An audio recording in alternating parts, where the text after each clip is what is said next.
Well, hello everyone. This is Dr. Mike Joe, Physical Therapist. Hey, today we are here at Primary care. Premier Primary Care in your Union City to interview Dr. Brenda Dexter. We'll be back in a few seconds, okay?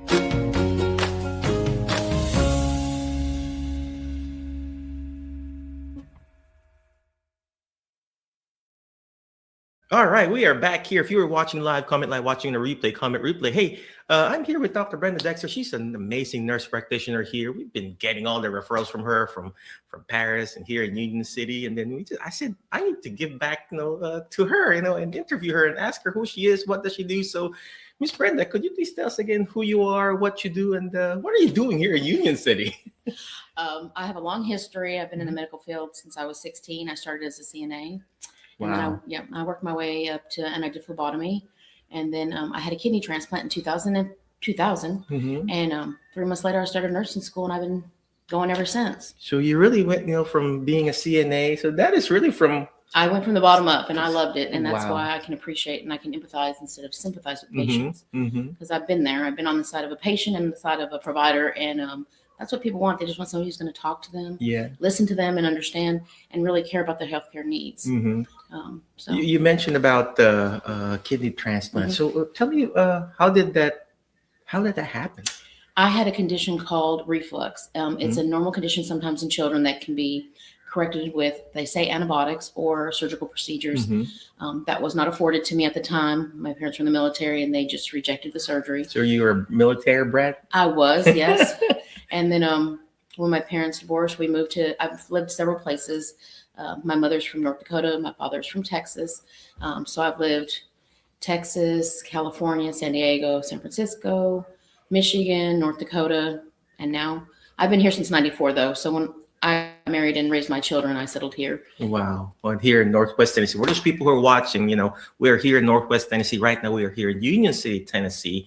So she traveled all over North Dakota, Texas, and now here and being in the military and then being from CNA and then having, transplant. So tell me your journey about that transplant. I mean, is it both kidneys or? No. So kidney transplant aren't like what you think. Mm-hmm. They don't take out your old kidneys. Mm-hmm. They actually take and put them in the front Mm-hmm. and hook it to your iliac artery.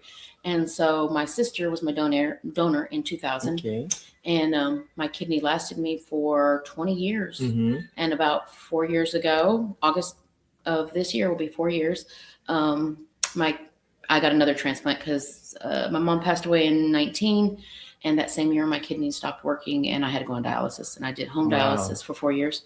But I was lucky because I was able to practice and see my patients. And Mm-hmm. there's just wonderful opportunities out there. And so patients don't realize that there's lots of things you can do at home when you have kidney failure. And that's one of my biggest passions is I try to make sure their hypertension and diabetes is controlled because they don't realize.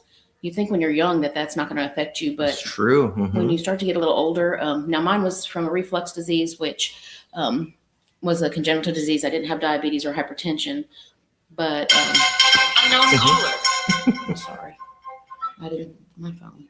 Could you also check our Jerry Hat page if we're live there too? So no, it's fine. So we are live, so that happens all the time. So now you had the kidney transplant and everything, and so you feel our patients. You know and feel, okay, this is what you're feeling, this is what you're experiencing, in firsthand, like what you said. You can empathize and at the same time, just not just sympathize, but really empathize with them.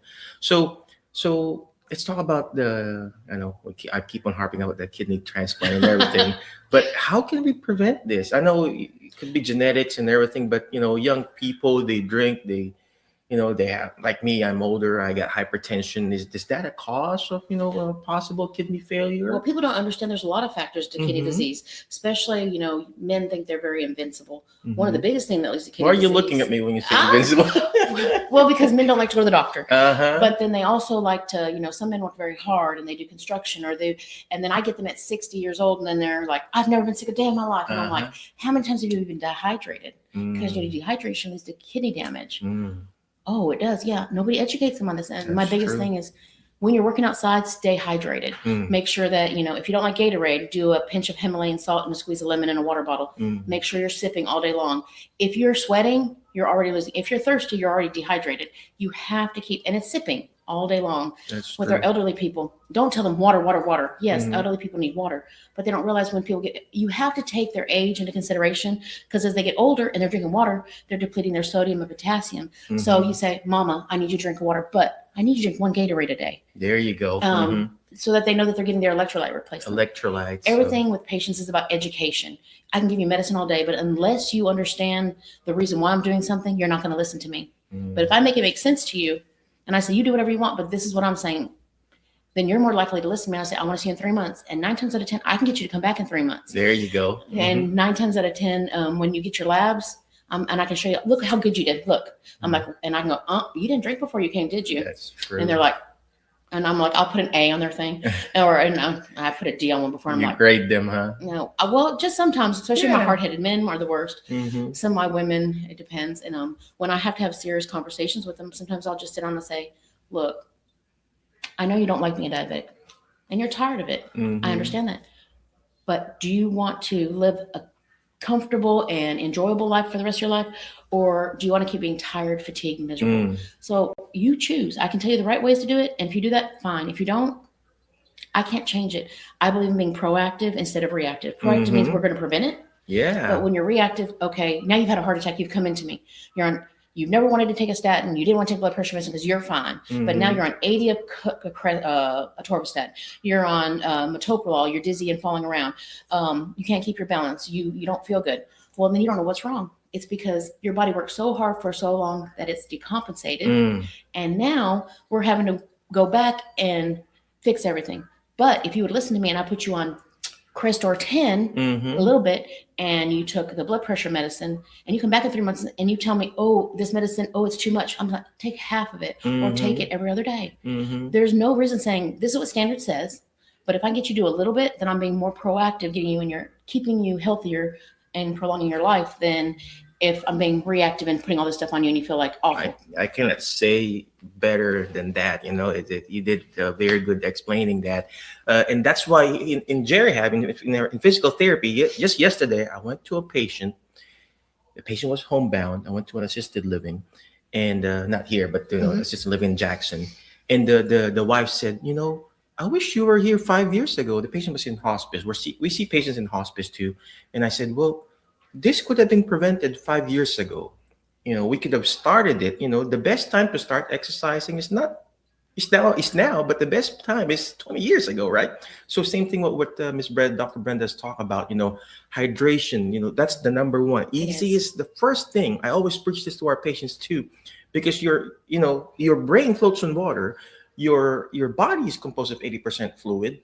And if you're not hydrating, you know, I'm sweating right now. And if you're not hydrating, you're losing it. You know, I haven't drank my water, but I've been drinking coffee all day long. And that's a diuretic. And it's dehydrating. And if you're dehydrated, ladies and gentlemen, you know, your brain can't function. Yeah, your brain can't function. You know, your brain is just like a sponge. You know, you put the sponge air dry. What happens to the sponge? It shrinks. Well, same thing with the brain. If you're dehydrated, guess what? It shrinks. What do we call the shrinking of the brain? Alzheimer's, atrophy, dementia. And same thing with your bladder. You know, if you got urinary tract infection, it means you're not drinking enough water. And this is where Dr. Brenda is talking about. The first thing, the easiest thing that you can do is you hydrate yourself with the right electrolytes. I think we need to talk about this more, right? The hydration, especially for our seniors, because that is the easiest solution to most of our problem. Of course, exercise too, right? Another thing that I wanted to point about what she talked about is the hydration again, because 80% or let's just say 99% of the people who call the EMTs when they fall at home and you call 911, you know what the first thing that they do? They put IV on you because they know right there and then the person is dehydrated. And then you go to Dr. Brenda, oh, I fell, blah, blah, blah, blah. You know, I'm probably just weak. I trip on a rug. No, you were just probably dehydrated. Well, the other thing is as they get older, and if patients are on certain medicines like antidepressants when they're older, their sodium gets low. So that's why I say a lot of older people don't need to, you can't tell your parents, just drink water. That's not the thing. You have to balance them out. You have to make sure, because as they get older, some doctors don't believe in doing blood work. Oh, they're old. They don't need that blood work. Yeah. Oh, we're just going to live their life. But if I don't check their electrolytes and make sure they're staying hydrated, Mm. making sure that their blood counts are staying up, not that because the biggest thing is they don't eat meat, so their protein gets low, so they become anemic, and they don't know why they're fatigued. 9 times out of 10 patients, the biggest complaint I get is, I'm so tired all the time, and I don't know why. I'm weaker than I used to be. Mhm. And I'm like, so then I say, okay, so how much protein are you eating? Mm. And then I say, so how much do you weigh? And I said, okay. And I do my little calculation. I said, okay, so this is telling me you're supposed to have this much protein a day. For somebody, it doesn't, you just do it by 0.6 and you multiply it. And then I'm like, okay, this is the amount of, are you getting that much protein? Well, I don't know how to count protein. I said, okay, let's talk about this. Yeah. Half a chicken breast is 30 grams of protein. Mhm. 1 teaspoon of peanut butter is 6 grams of protein.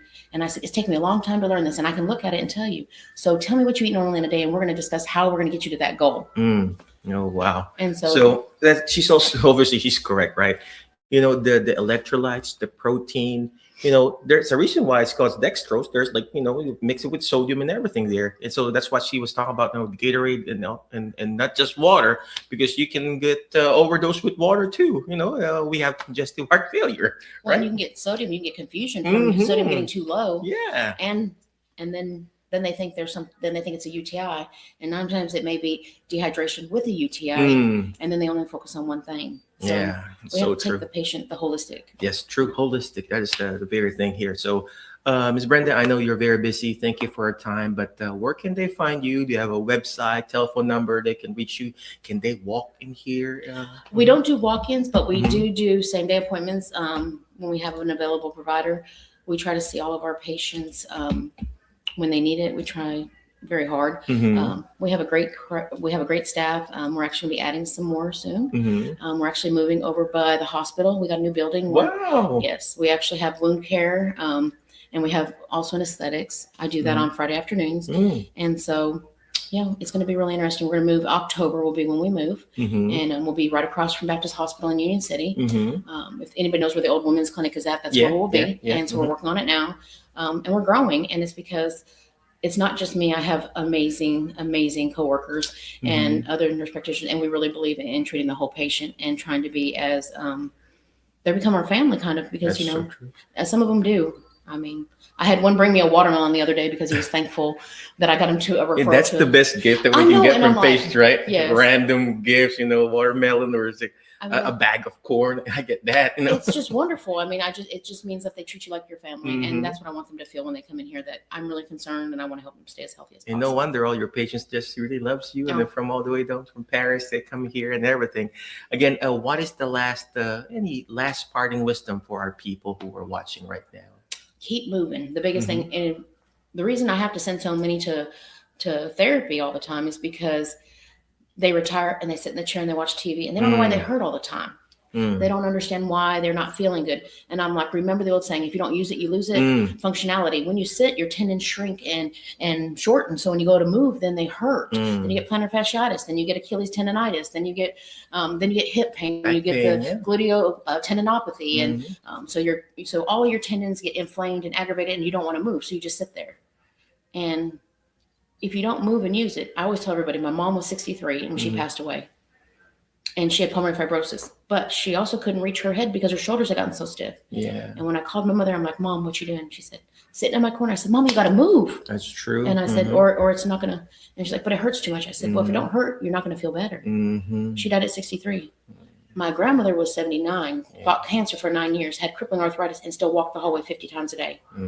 So to me, that shows you if you give it your all, you're going to have a better life. That's true. Movement is the lotion to your joints. You need to keep moving, ladies and gentlemen. Again, thank you very much, Dr. Brenda. Appreciate you. But before I let you go, always remember the word FAST, F-A-S-T, letter F. Find people that will bring out the best in you. So just right now, I feel like I find a good person here, right? Next letter is letter A, take action. All this stuff that we're doing is not going to do me good. It's not even going to do Dr. Brenda good if you don't take action. Take action by going to their website, primarycareunioncity.com. Call their number, 731-885-8884, because it's very important. You call them for scheduling. Next letter is share and subscribe. The more shares, the better, especially for their website and for their Facebook page and everything like that. Share it. It may not be applicable to you, but it could be applicable to someone else. And last but not least is letter T, is teach it. Why? Because when you hear it, you forget. When you see it, you remember. But when you're actually teaching it, just like what Dr. Brenda's doing, the more you understand it. That's what she's doing with our patients. She's educating, she's teaching our patients. And the more you understand it, the more you'll get better. Again, thank you very much. Be awesome, be great, be excellent. And thank you, Dr. Brenda. Thank you very Appreciate much. you. All right. And we'll see you in the next episode of our Jerry Hab Show.